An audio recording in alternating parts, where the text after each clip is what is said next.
Boa noite, paz do Senhor a todos. Bom, tomar uma água antes.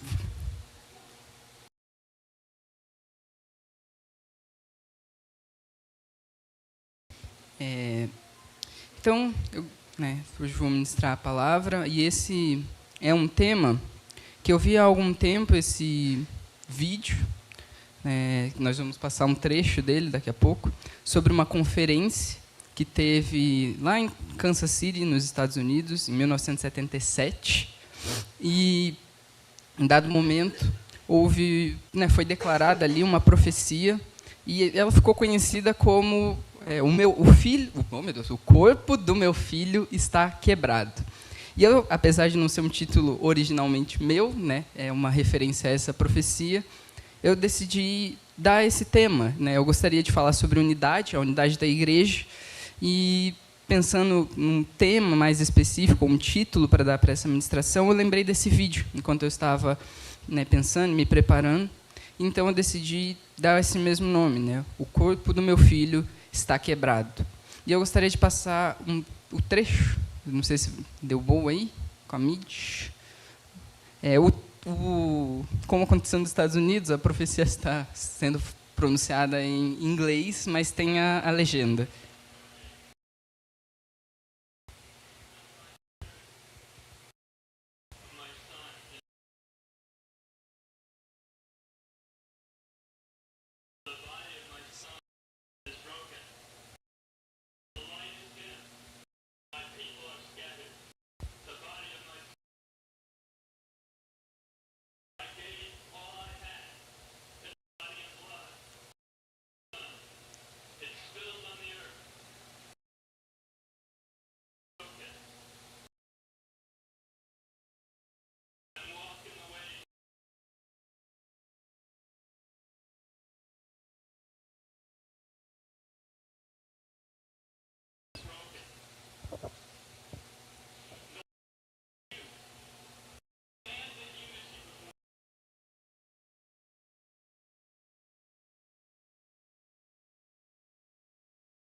Bom, então esse é o trecho, O vídeo todo são alguns trechos de pregações e de momentos da conferência. Eu decidi trazer esse trecho, para todos verem, como foi a profecia. E indo para o texto bíblico base, Efésios 4, do 4 ao 6, que diz: há um só corpo e um só espírito, como também fostes chamados em uma só esperança do vosso chamado. Há um Senhor, uma só fé, um só batismo, um só Deus e Pai de todos, que é sobre todos, por todos e está em todos. Vamos orar? Senhor nosso Deus, nós te agradecemos por esse privilégio de estarmos na tua casa, aprendendo mais sobre a tua palavra. Que o Senhor esteja abrindo os nossos corações para que sejamos ministrados pelo teu Espírito Santo sobre esse tema que é tão relevante, que é a unidade da tua igreja, Senhor. Algo pelo que Jesus orou antes da sua crucificação, pedindo que nós fôssemos um, assim como Ele e tu, Senhor, são um. Que possamos estar de corações abertos para ouvir e sensíveis à voz do teu Espírito Santo aqui, Senhor, em nome de Jesus. Amém. Algum tempo atrás, o Anderson ministrou aqui, e ele falou, em dado momento, na ministração, sobre como muitas igrejas e muitos cristãos, individualmente, têm normalizado pecados, têm tratado coisas que a Escritura condena como pecado, e como se fosse algo normal, como se fosse aceitável, está tudo bem. E talvez, eu penso, tudo bem quem discorde, mas eu penso que um dos maiores pecados com o qual a igreja se acostumou ou normalizou foi a divisão, o cisma, as brigas internas dentro daquilo que deveria ser esse corpo de Cristo. A gente vê, né, constantemente, pelo menos, né, nas redes sociais, ou ouvimos no nosso dia a dia, histórias de pastores e líderes que, por algum motivo, brigam entre si, então um deles resolve sair da igreja e abrir uma nova igreja, sua própria igreja. Né? Aí leva metade do rebanho consigo e eu tenho uma divisão, tudo por interesses pessoais. Ou então, histórias, né, muitos de nós conhecemos pessoas que são assim, que estão frequentando uma igreja, estão ali fazendo parte, e aí acontece alguma coisa, ou ele se desentende com algum irmão, ou ele foi confrontado de uma forma mais dura por alguma palavra e se sente incomodado, ou simplesmente o culto já não está mais atendendo ao gosto pessoal dele. E ele, então, decide sair da igreja e vai para outra que atenda aquilo que ele acha que deve ser a igreja. E aí ele vai fazendo isso de igreja em igreja, porque não existe igreja perfeita. Então, ele vai mudando de igreja. Ele troca de igreja como quem troca de roupa. E nós vemos também, pelo menos eu acabo acompanhando muito e vejo vários casos na internet, é o que mais tem, esses teólogos de internet, onde há essa discordância de opinião, eles encontram alguém que não pensa como eles, e aí automaticamente, discordou de mim, é herege, não é crente de verdade. Muitas vezes a gente ouve essa frase, né, quando se depara com alguém que tem uma opinião teológica ou até política, né, em tempos de polarização como o que nós vivemos, então a gente já olha para a pessoa com uma certa suspeita em relação à conversão dela. Talvez ela não seja crente de verdade, talvez ela nunca tenha sido convertida de fato, simplesmente porque discorda da nossa opinião. Ou então, né, meus avós, por exemplo, pegaram muito essa época, né, que a gente vai falar um pouco sobre isso, né, de quando o movimento pentecostal começou a entrar nas igrejas históricas. E até hoje, em muitos contextos, há esse estranhamento, onde aquele cristão que é mais tradicional, ele olha para o pentecostal com uma certa desconfiança e ele vai tratar como alguém que é ignorante, alguém que não conhece tanto assim a palavra de Deus, que é muito emotivo. E o outro lado também. Os pentecostais que vão olhar para aqueles que são mais tradicionais e vão achar que é muito frio, que é muito racional, ou vão chegar a afirmar, né, que esses cristãos mais tradicionais não creem no Espírito Santo, né, de tão radical que é o seu posicionamento, sua rejeição a essa visão mais tradicional. Então, a verdade é que nós fragmentamos o corpo de Cristo, mas as nossas consciências acabaram ficando insensíveis a essa realidade. A gente acha que está tudo bem, vai vivendo a nossa vida cristã, como se isso não fosse um problema. A sociologia criou um termo que é muito familiar nosso, a tal da denominação. A gente absorveu esse termo e passou a aceitar. Isso cauterizou a nossa consciência. São só denominações diferentes, e está tudo bem. Mas será que está tudo bem? Porque denominação não é um termo teológico, muito menos bíblico. É um termo que a sociologia criou para descrever um fenômeno. Então, será que faz sentido nós, como cristãos, que, principalmente para nós que buscamos viver de acordo com a Bíblia, né, ter a Bíblia como nossa regra de fé e prática, faz sentido nós simplesmente absorvermos esse termo de denominação e aceitarmos essa divisão que é no corpo de Cristo, como se estivesse tudo bem? Eu entendo que não. Porque o Novo Testamento, ele fala da igreja de Deus, do corpo de Cristo, e não de denominações. A igreja de Deus vai, sim, se manifestar de formas diferentes e em contextos diferentes. A gente vê isso ao longo da história da igreja. Mas sempre houve um senso de unidade entre as igrejas, algo que as ligava. Só que muitas vezes o que nós vemos hoje é que esse senso de unidade se perdeu. É cada um por si e Deus por todos. E o apóstolo Paulo vai mostrar justamente esse senso de unidade que havia e que deveria haver entre as igrejas, apesar das suas diferenças, no texto que nós lemos, de Efésios 4. Ele fala sobre algumas bases, por assim dizer, dessa unidade da igreja. E ele diz, né, primeiramente, que há um só corpo.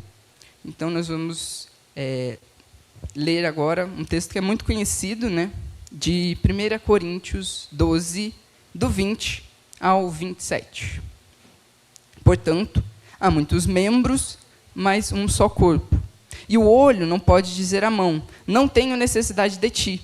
Nem ainda a cabeça pode dizer aos pés, não tenho necessidade de vós. Pelo contrário, os membros do corpo que parecem ser mais fracos são essenciais.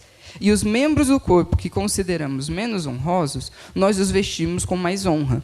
E os que em nós são vergonhosos, vestimos com dignidade especial, ao passo que os membros mais apresentáveis não têm necessidade disso. Mas Deus formou o corpo de tal maneira que concedeu muito mais honra ao que tinha falta dela, para que não haja divisão no corpo, mas para que os membros tenham igual cuidado uns pelos outros. Se um membro sofre, todos os outros sofrem com ele. E se um membro é honrado, todos os outros se alegram com ele. Vós sois o corpo de Cristo, e individualmente membros desse corpo. A metáfora do corpo, para falar da unidade da igreja, é bem comum nas cartas do apóstolo Paulo. Ele, em várias cartas, em Romanos, 1 Coríntios, Efésios, ele sempre vai citar essa metáfora do corpo. A igreja é o corpo de Cristo. É um organismo vivo e totalmente conectado, no qual cada membro tem a sua função, tem o seu papel, e deve buscar exercê-lo para o bem do todo.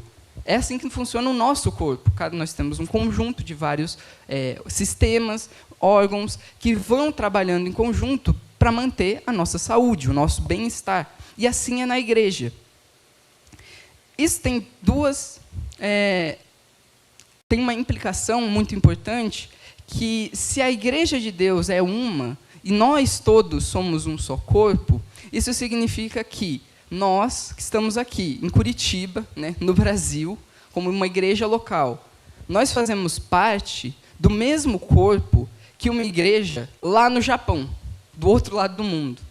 Nós também somos parte do mesmo corpo de uma igreja na Austrália, que também é bem longe daqui. Nós somos parte do mesmo corpo de uma igreja na Inglaterra, de uma igreja em Moçambique, de uma igreja na Palestina. Nós somos todos um só corpo. E, a partir disso, eu gostaria de propor 2 reflexões sobre como essa noção de que nós somos corpo de Cristo, com todos aqueles que confessam a Jesus, impacta, ou deveria impactar, a nossa vida cristã. E a primeira é que a gente não pode se isolar na nossa comunidade de fé local. A gente não pode achar que eu venho ao culto aos domingos, faço algumas outras atividades durante a semana, participo de um grupo de vida, e eu vivo aqui na minha comunidade de fé local, e está tudo bem. E eu ignoro completamente aquilo que Deus está fazendo no mundo, no restante. E não precisa só ir para outros países, até no Brasil.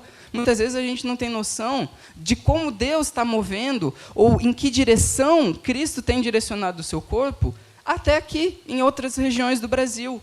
Por exemplo, a igreja no Nordeste, que é uma igreja que carece de trabalho missionário, principalmente nas regiões mais interiores. Será que a gente já parou para pensar nessa questão missionária dentro do Brasil? Sem ir muito longe. Mas será que a gente parou para se preocupar? Por exemplo, em todo esse contexto, desde outubro de 2023, nós estamos, lamentavelmente, tendo essa guerra entre Israel e Hamas, grupos terroristas. Será que nós já paramos para nos preocupar com os cristãos palestinos que vivem lá, que estão lá desde o 1º século e que estão tendo suas vidas tiradas por esses grupos, de um lado e do outro, que são os que mais sofrem com isso tudo, nesse grande conflito político? Será que nós temos nos importado com os outros membros do corpo de Cristo, ou nós estamos insensíveis àquilo que Deus está fazendo no mundo, aquilo que entristece o coração de Deus no mundo? E uma segunda implicação tem a ver justamente com o que Paulo fala no final da passagem que nós lemos. Ele diz: se um membro sofre, todos os outros sofrem com ele. E se um membro é honrado, todos os outros se alegram com ele.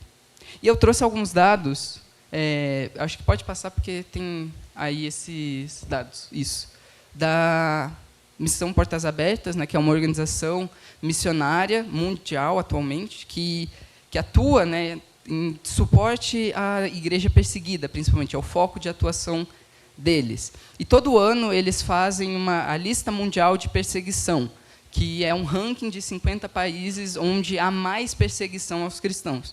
Nos últimos anos, eu não sei exatamente há quantos anos, mas eu sei que tem sido a constante, a Coreia do Norte tem ocupado o primeiro lugar.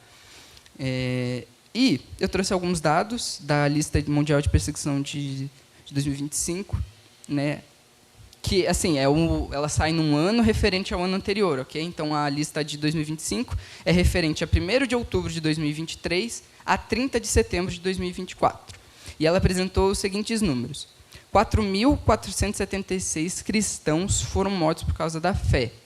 A Nigéria ainda registrou 3.100 cristãos mortos. Mais de 380 milhões de cristãos no mundo enfrentam altos níveis de perseguição e discriminação por causa da fé em Jesus. 1 em cada 7 cristãos globalmente. Ou seja, são números bem altos. Nós não estamos falando de um grupo pequeno. E ainda que fosse, já seria preocupante. E já deveria nos despertar, né, interesse em nos envolver com a vida desses irmãos. E eu parei para me perguntar, quando foi a última vez que eu parei para orar sobre a igreja perseguida? Me importar com isso. E eu não estou falando nem de ofertar recursos financeiros, nem de ser missionário num país onde há perseguição. Simplesmente, quando foi a última vez que nós paramos para orar por esses irmãos que têm morrido, que têm sido perseguidos, que não podem viver publicamente a sua fé? Em países muçulmanos, são proibidos de se converter, aqueles que são de família muçulmana, naturalmente, são impedidos, proibidos pela lei de se converter. E se alguém descobre, eles não são só deserdados, eles são presos, eles são mortos, porque é crime nesses países se converter a qualquer outra fé que não seja, né, o Islã. E quando foi a última vez que a gente parou para orar sobre isso? E algum tempo atrás, acho que foi esse mês ainda, eu estava assistindo a entrevista de um pastor brasileiro que está servindo como missionário na Cisjordânia já há mais de 10 anos. Então, ele realiza um trabalho missionário muito forte ali, há um bom tempo. Ele já, junto com outros pastores e líderes, ele já plantou uma igreja, ele está plantando uma outra igreja agora, pastoreando e plantando uma outra igreja na Cisjordânia. Só que ele acaba atuando, né, em todo o Oriente Médio. Ele viaja muito entre os países ali. E eu não sei quantos aqui se lembram do que aconteceu em 2015, do martírio dos 21 cristãos coptas. Eu já falei numa outra ministração sobre isso, mas só para contextualizar, no final de 2014, um grupo de 21 cristãos coptas, né? Eles são da Líbia, mas a tradição copta ela é do Egito, é o cristianismo egípcio, né? E esses 21 jovens cristãos coptas foram sequestrados pelo Estado Islâmico. Eles passaram alguns meses sendo torturados, né? E em fevereiro de 2015 foi divulgado na internet pelo Estado Islâmico o vídeo da execução deles. Eles foram decapitados, né, ali, e o vídeo foi divulgado, né, na internet. E esse pastor já estava trabalhando, servindo, né, como missionário na Cisjordânia na época. E algumas pessoas da igreja dele, inclusive, eram amigos ou familiares desses jovens que foram martirizados. E ele comenta na entrevista que, no mesmo dia que saiu o vídeo, um outro pastor amigo dele, que também está como missionário no Oriente Médio, ele está em outro país, se eu não me engano, não é na Cisjordânia, mas ligou para ele no mesmo dia e falou, cara, a gente precisa ir para o Egito. E eles foram para o Egito. No dia seguinte, né, na madrugada seguinte, pegaram o voo, foram para o Egito para consolar a família daqueles cristãos que haviam sido martirizados. É disso que Paulo está falando. Se um membro do corpo sofre, todos sofrem com ele. Veja, a gente está falando, né, a tradição copta é uma tradição totalmente distante da nossa realidade evangélica. Mas para ele não importava quão distante eles eram, os ritos, os costumes deles. É um membro do corpo de Cristo que está sofrendo. Eu vou até ele, eu vou consolar ele. E o que eu achei mais interessante de tudo é que ele ele e esse pastor, né, conhecido, se encontraram com a mãe de dois dos jovens, né, mortos. E ela é uma senhora já viúva. E eles perguntaram, né, em dado momento ali, né, e o que você faria se esses homens que mataram seus filhos batessem na sua porta? E ela diz: eu ofereceria para eles o meu melhor chá. E ele estranha, né? Ele fala: mas como assim oferecer o seu melhor chá? E ela diz: é claro, eles deram aos meus filhos o privilégio de morrer por Cristo. E o mundo todo viu a fé que eles têm em Jesus. Gente, que testemunho é esse?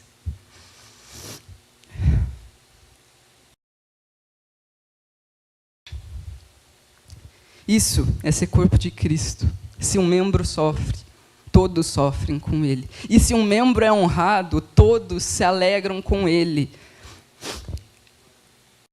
O segundo ponto que Paulo fala é que há um só Espírito. Existe uma dimensão da unidade da igreja que só é possível por meio da ação do Espírito Santo no nosso meio.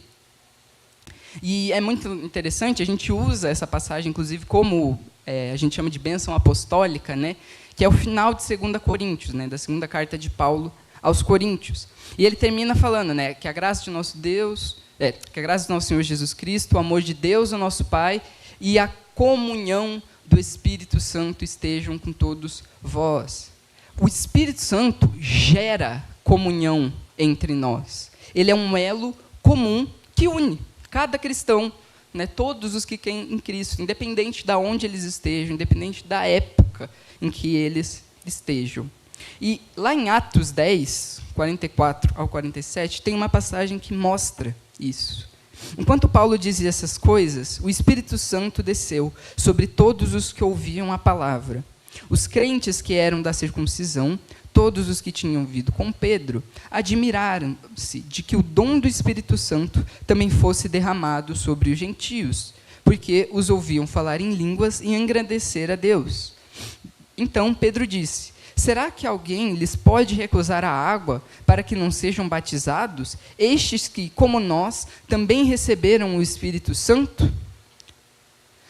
Então, por mais que a gente veja, né, no final, tanto de Mateus quanto de Marcos, né, Jesus dando uma ordem aos apóstolos de que eles deveriam pregar o evangelho a toda criatura, fazer discípulos de todas as nações, a igreja, ali no seu início, acabou mantendo uma certa mentalidade de que o evangelho era somente para os judeus, de que Jesus era o salvador dos judeus, e de que Deus, né, era o Deus somente dos judeus. Então, se algum gentio, algum não-judeu queria fazer parte da igreja, essa pessoa basicamente tinha que virar judeu para depois virar cristão, passar por todos os ritos de iniciação do judaísmo para então ser recebido como membro da igreja.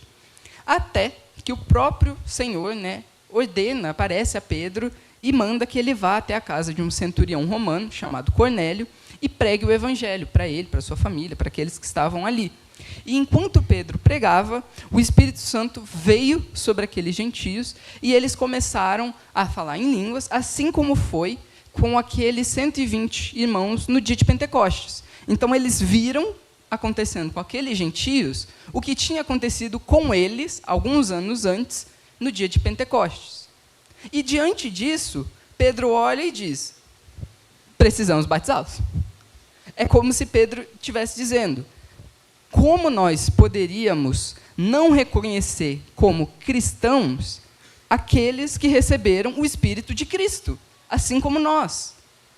Pedro viu, ele entendeu. Eles têm o mesmo Espírito Santo que habita em nós. Nós não podemos rejeitá-los, nós não podemos dizer que eles não são cristãos, que eles não fazem parte da igreja.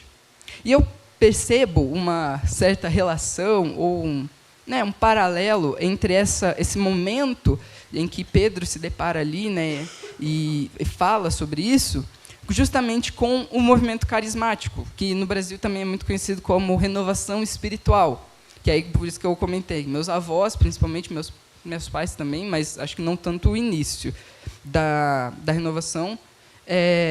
O que aconteceu? Na década de 50 e 60, vários cristãos, várias igrejas históricas, então o que eu quero dizer com igrejas históricas? Presbiterianos, batistas, luteranos, metodistas, e até mesmo católicos romanos, começaram a ter uma experiência pentecostal, digamos assim. Começaram a ser batizados no Espírito Santo, a falar em línguas, e isso trouxe uma unidade muito grande para a igreja, justamente numa experiência muito parecida com essa de Atos 10.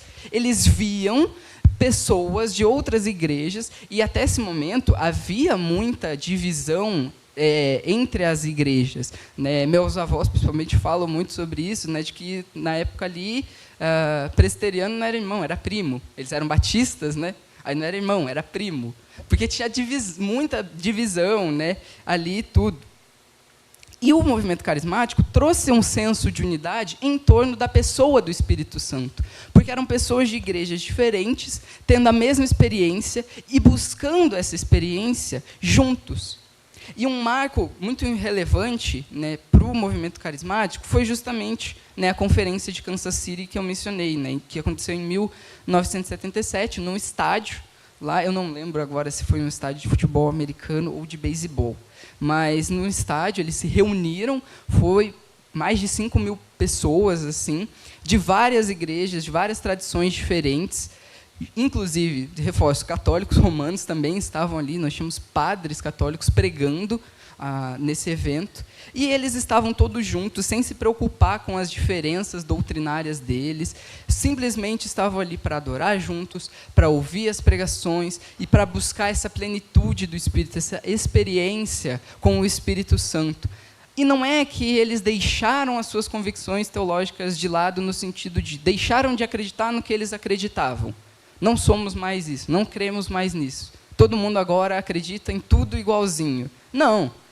Mas eles decidiram não considerar tanto as suas diferenças, justamente por um propósito comum de buscar o Espírito Santo.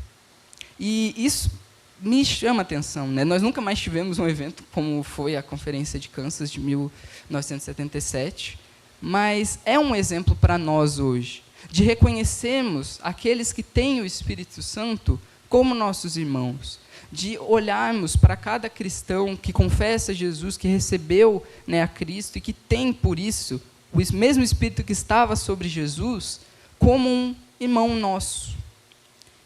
E um terceiro ponto que Paulo fala lá em Efésios 4, Paulo diz que há um só Senhor. E a verdade é que, ainda que a gente queira dividir e brigar entre nós, não queira num sentido intencional, mas muitas vezes tem gente que quer mesmo, que quer continuar na divisão. Mas a verdade é que só existe um único reino de Deus. Jesus não veio anunciando reinos de Deus, a cada um com o seu gosto. Não gostei desse reino de Deus, vou para o meu reino de Deus. Ou então eu vou construir o meu próprio reino de Deus, do meu jeito que me agrade. Não. Só existe um único reino de Deus e um único Jesus Cristo que reina. Se eu não tenho mais de um Jesus, eu não posso ter mais de um reino. Eu não posso ter mais de um povo de Deus. E a intenção, né, da Trindade, do Pai, do Filho e do Espírito Santo, desde o início, sempre foi formar um povo para si.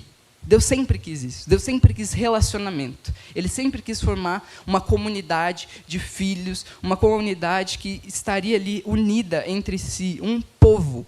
E toda a história da redenção vai ser a narrativa desse processo, de Deus agindo, né, ali para formar esse povo, para fazer isso acontecer. Porque há um só Senhor sobre a igreja, e esse Senhor é Jesus. É isso que Paulo vai mostrar em 1 Coríntios 1, do 1 ao 3, já na sua saudação à igreja de Corinto, que inclusive era uma igreja que tinha muitos problemas de divisão.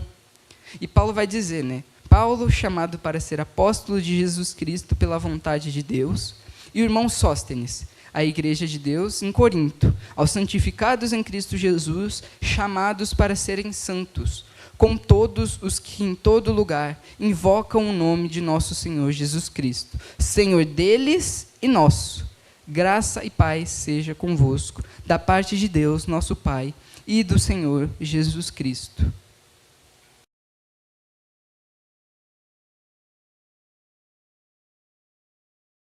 O apóstolo Paulo reconhecia como irmão seu todos os que invocavam o nome de Jesus Cristo, né? Ou seja, que o reconheciam como seu Senhor. Paulo entendia que se alguém confessava a Cristo como seu Senhor, essa pessoa fazia parte do povo de Deus. Porque o povo de Deus é justamente essa comunidade que se submeteu ao senhorio de Jesus. Então, se alguém confessa a Cristo como Senhor, essa pessoa é parte do povo de Deus. Não só confessa com a boca, mas com a sua vida, com o seu coração, com todo o seu ser, demonstra que essa pessoa tem Cristo como Senhor. Inclusive, esse foi o tema da conferência de 1977. Jesus é o Senhor. Porque era isso, era uma conferência sobre a unidade da igreja, que buscava promover essa união entre os cristãos em torno da pessoa, a partir, né, da pessoa do Espírito Santo e do senhorio de Jesus. O que nos une, primeiramente, como cristãos? Jesus é o Senhor. Todo cristão vai concordar com isso. E é por isso que essa questão, né, de que há um só Senhor está muito relacionado com o ponto anterior, de que há só um só Espírito. É o que Paulo fala em 1 Coríntios 12, 3. Portanto, vos declaro que ninguém, falando pelo Espírito de Deus, pode dizer, maldito seja Jesus. E ninguém pode dizer, Jesus é Senhor, a não ser pelo Espírito Santo. Então, esse Espírito que nos une, que gera comunhão entre nós, é o mesmo Espírito que nos leva a reconhecer Cristo como nosso Senhor, em comum com cada cristão, com cada um que decide crer em Jesus e se submeter toda a sua vida ao senhorio de Cristo. Mais à frente, no texto de Efésios 4, Paulo vai dizer que há uma só fé e um só batismo. E falar sobre uma só fé na igreja hoje parece um pouco complicado, porque a gente tem igreja de tudo quanto é tipo, pregando tudo quanto é coisa. Mas a gente sabe e entende que as igrejas têm as suas diferenças doutrinárias, suas diferenças de forma, de culto, né? Como eu comentei, alguns são mais tradicionais, outros menos.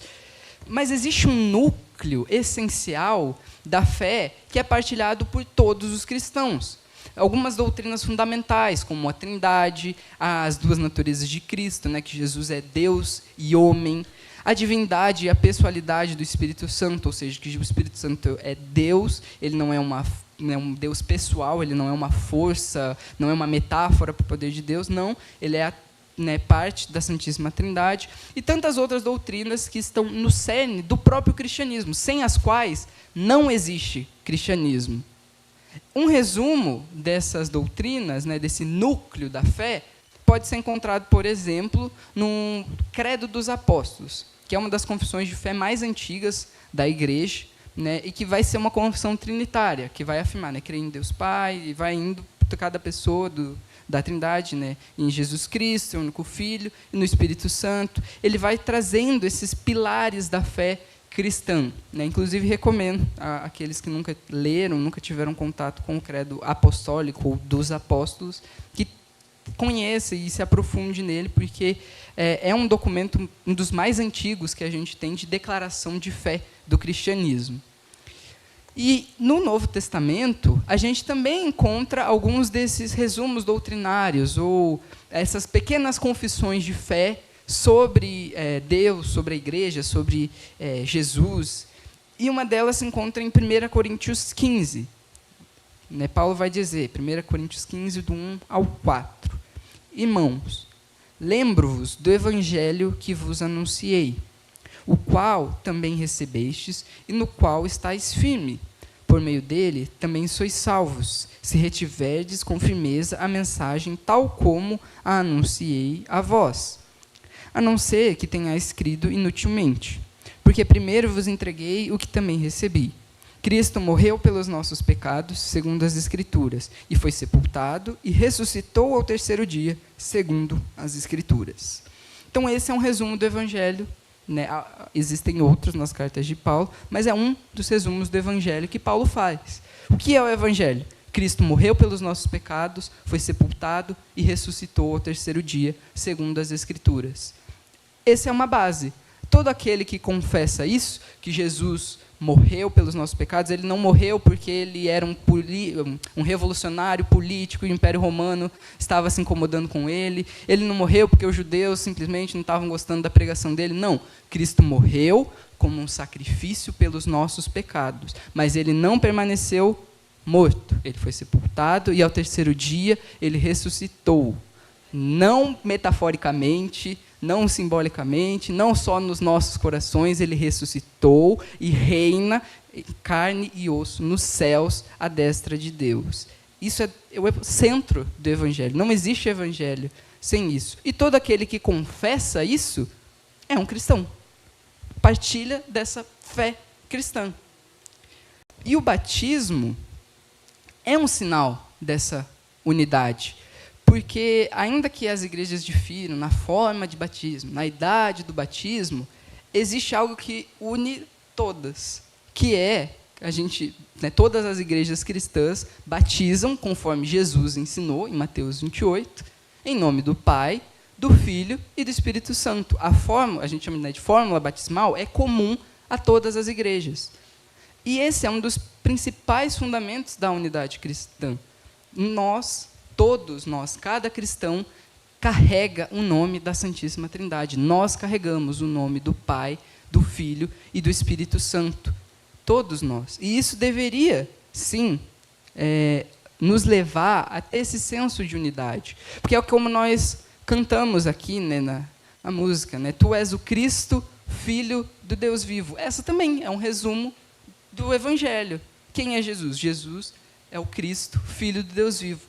Todo cristão partilha dessa fé, dessa mesma fé. Talvez entenda diferente as implicações disso, mas confessa que Jesus é Senhor e carrega esse nome da Trindade, sendo batizado em nome do Pai, do Filho e do Espírito Santo.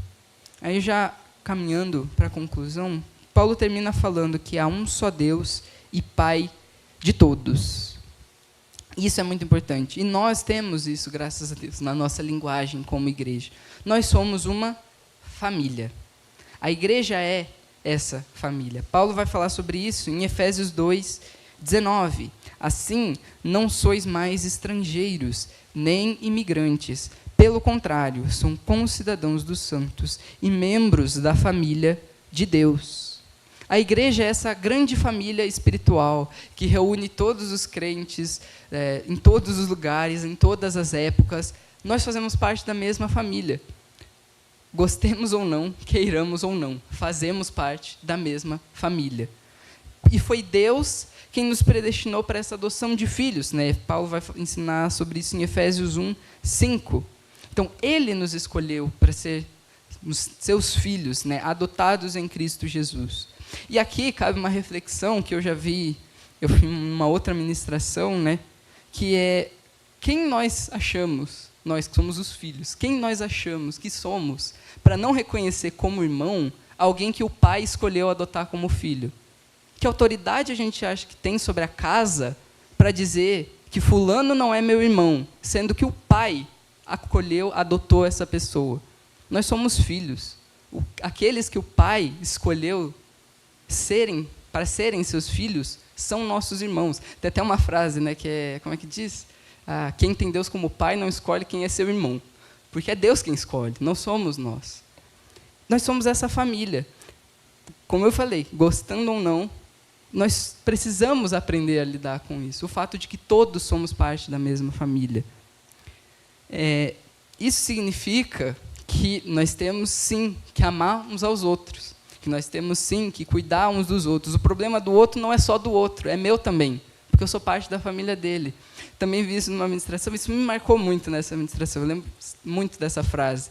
Né? A gente lê no livro de Atos, né, sobre a igreja primitiva e toda a realidade, a vivência deles, e o texto de Atos, se eu não me engano, Atos 4, diz que eles tinham tudo em comum. Aí uma vez eu vi um pastor ministrando e ele falou, inclusive os problemas. até os problemas eles tinham em comum. Porque é uma família. Se eu estou numa família, o meu problema não é só meu, porque afeta a família. Então, a gente precisa ter esse senso de participar da vida um do outro, de perguntar um para o outro, como é que estão as coisas? Está tudo bem em casa? Está precisando de alguma coisa? Está precisando de alguma ajuda? Eu posso orar por você? Gente, orar é um mínimo. E muitas vezes a gente deixa de orar pelos nossos irmãos. A gente não se preocupa. Cada um vai vivendo a sua vida como se a gente não fosse uma família. E aí chega no domingo e diz que é uma família, mas e na prática? Como que isso tem sido no nosso dia a dia? Então, eu gostaria de concluir já dizendo que essa profecia que foi declarada lá em 1977, o corpo do meu filho está quebrado, ecoa, infelizmente, ainda hoje, para a Igreja de Deus. O corpo de Cristo continua quebrado, e nós o quebramos. Por isso que ele fala, né, ali na profecia, ele diz, né, o Senhor diz a vocês, venham com arrependimento e lágrimas, porque nós quebramos o corpo de Cristo. Deus deu o seu Filho para que nós fôssemos um povo. Ele nos resgatou com preço de sangue para ter um povo para si.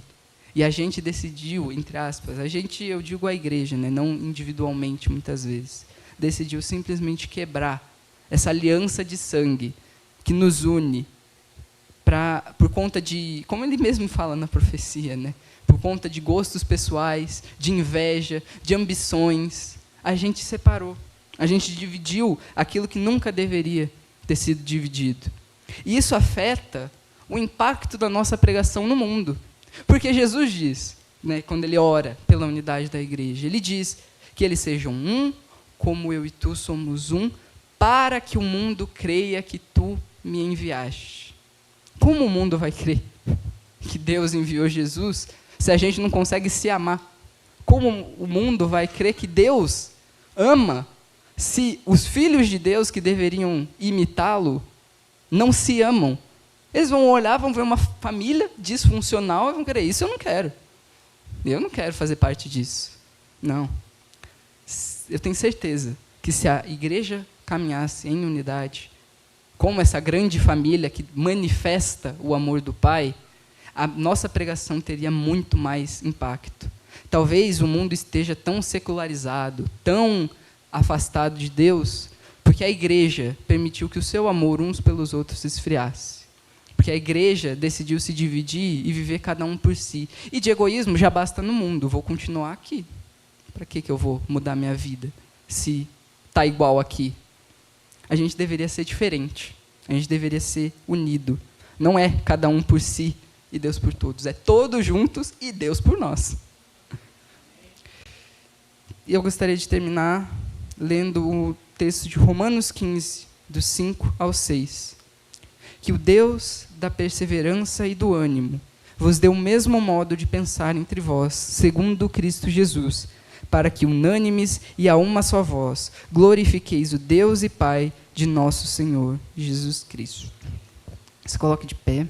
A gente vai ouvir uma música que é bem conhecida também e que tem muito a ver sobre isso, sobre esse preço de sangue que foi pago para que nós pudéssemos... Não? Não deu? Não tem som. Não consegui. Ai, que triste. Poxa.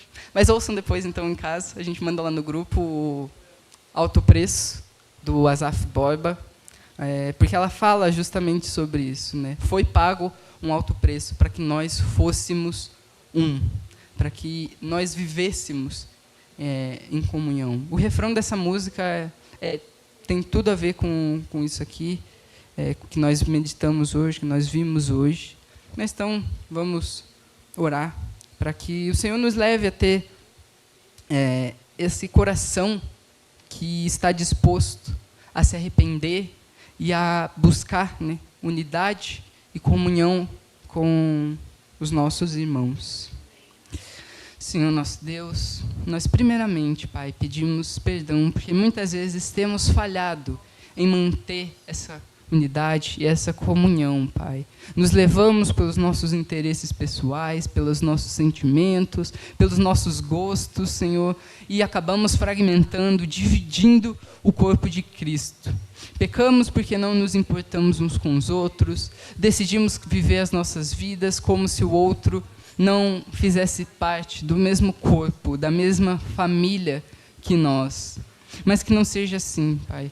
Que o Teu Espírito Santo, Senhor, nos desperte. Desperte a Tua igreja nesse tempo, Pai, para a unidade, para a comunhão, para o relacionamento uns com os outros, relacionamentos de amor, de amizade, Senhor, fraternal, realmente. Que possamos viver como irmãos em Cristo que somos, Senhor, buscando o Espírito Santo juntos, vivendo para a Tua glória, como nós lemos nesse texto final, glorificando a Ti, Pai, em uma só voz, com um só coração, para que o mundo veja esse testemunho e queira fazer parte, Senhor, disso. Que veja em nós, Senhor, uma família amorosa, uma família unida, onde cada um se preocupa uns com os outros e queira fazer parte disso, Senhor. Que possamos viver não como membros isolados, não como pés, como mãos, mas como corpo vivo de Cristo no mundo, Senhor. Continuadores da encarnação de Jesus, que carregam essa missão. Que sejamos um como o Senhor é um com Cristo, Pai. Em nome de Jesus, Senhor. Amém.